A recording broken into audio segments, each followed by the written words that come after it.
Well, Donald Trump made history today, and so today became a day that will live in infamy in presidential history, because today Donald Trump formally rejected the position that every American president has held since Franklin Delano Roosevelt masterminded the American victory in World War II.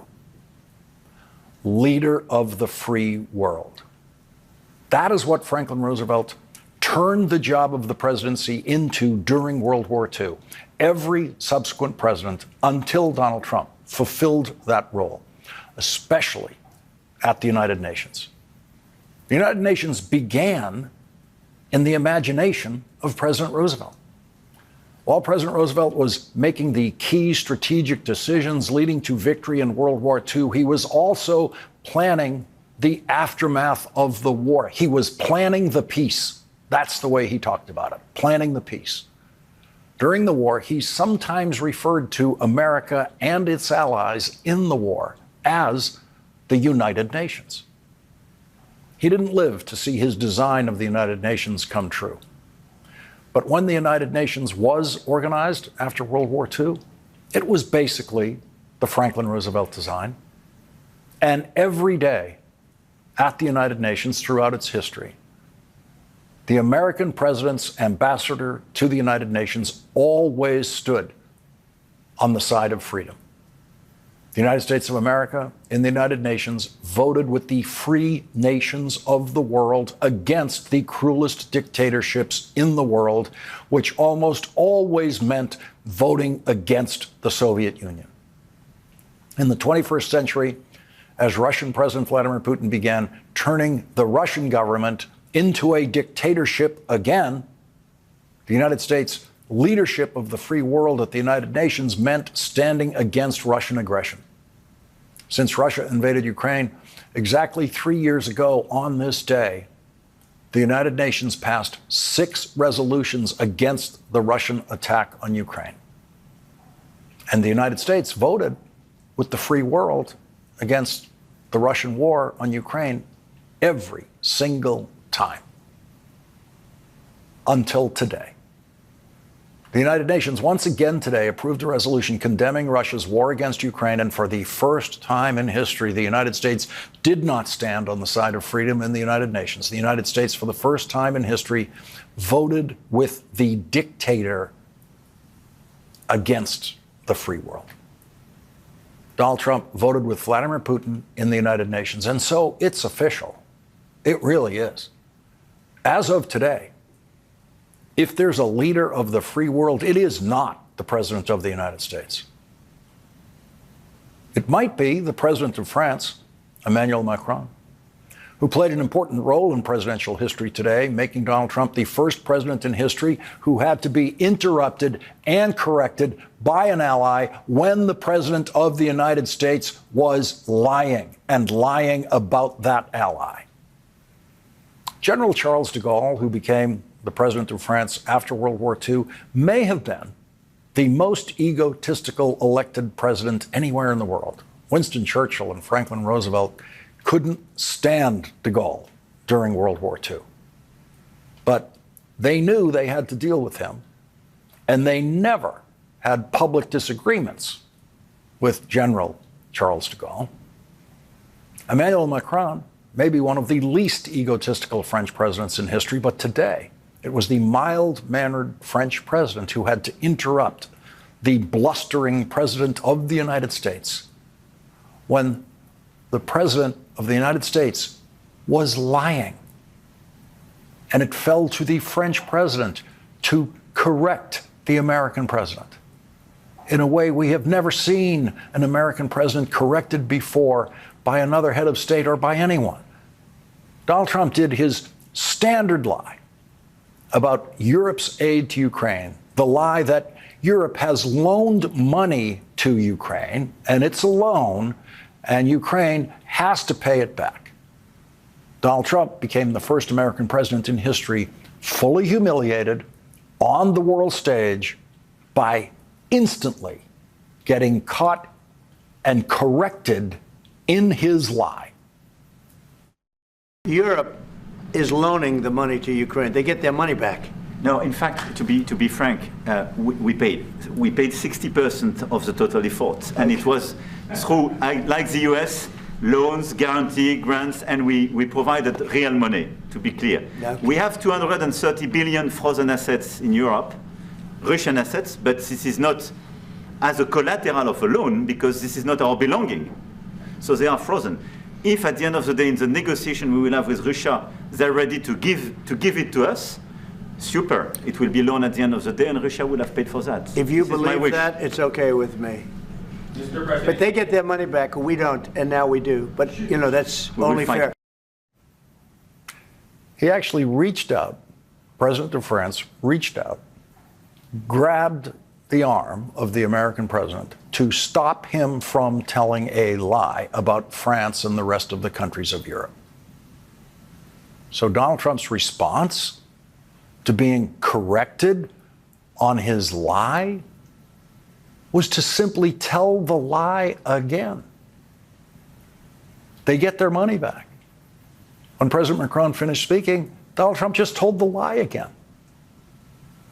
So on the day when Donald Trump officially sinks the presidency on the international stage lower than it has ever been, by not only surrendering leadership of the free world at the United Nations, but standing against the free world, then right there in the Oval Office, Donald Trump is humiliated and exposed in a way that no previous president ever could be, because no previous president would be pathological enough to try to tell a lie like that right in front of the person he's lying about.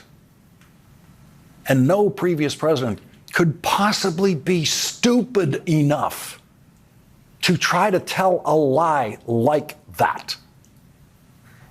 But, as our first guest tonight has written, quote, "The divide in politics today is between unreality and reality." Yale professor Timothy Snyder wrote that. Donald Trump constantly represents unreality. His followers constantly prove they share that same unreality with Donald Trump. They are unreachable by reality. They are unreachable by the reality presented today by the French president. Trump's followers will never see what the French president did to Donald Trump in the Oval Office today. And if they did see it, they wouldn't understand it. And Donald Trump knows that, which is why, after the French president catches him in a lie, Donald Trump just tells the lie again. President Macron tried to break through to Trump followers by appearing on Fox at the end of the day.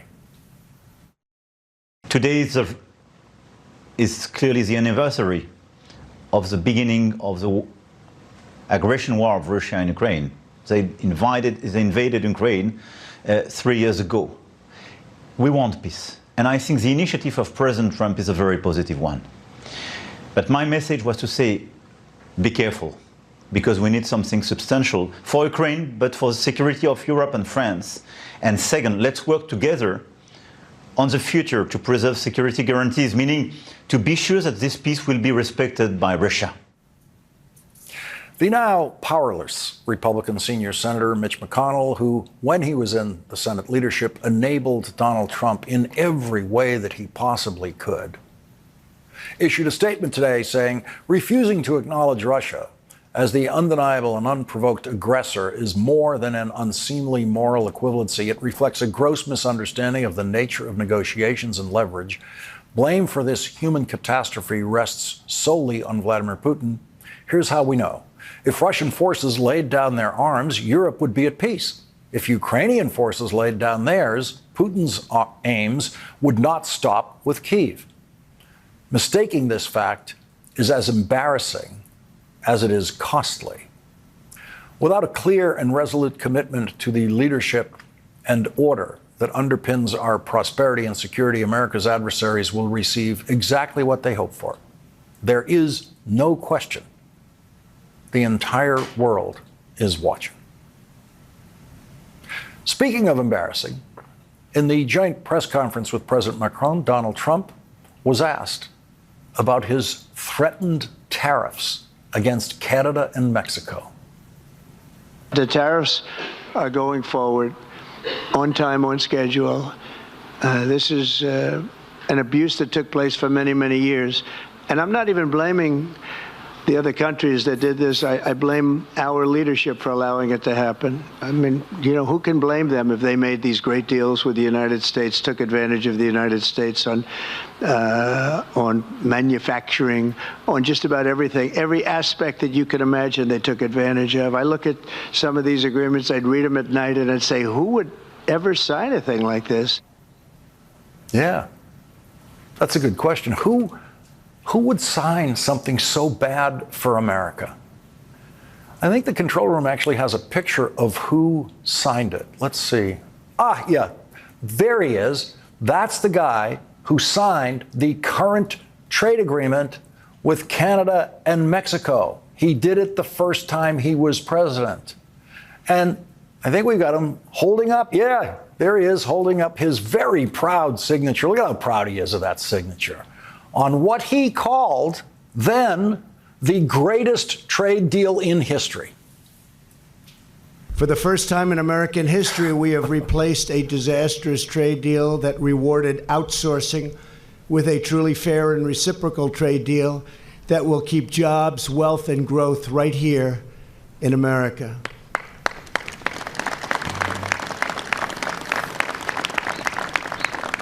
And in a true sense, it's also a partnership with Mexico and Canada and ourselves against the world. It's really a trade partnership, if you look at it that way. And it's a day of great celebration in all three countries. Great celebration in all three countries. The perfect trade deal. Canada, Mexico, and the United States, all three countries. And nothing changed between that day and today. The Biden administration did not change one word of the Donald Trump signed trade agreement with Canada and Mexico. So imagine an elderly president who says, who would ever sign anything like this?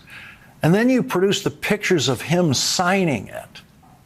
Wouldn't the Washington press corps just scream about the cognitive decline of that president? Wouldn't the White House press corps ask screaming questions about the president's mental capacity? Two presidents shamed and embarrassed Donald Trump today. The first was the president of France. The second was the president of the United States.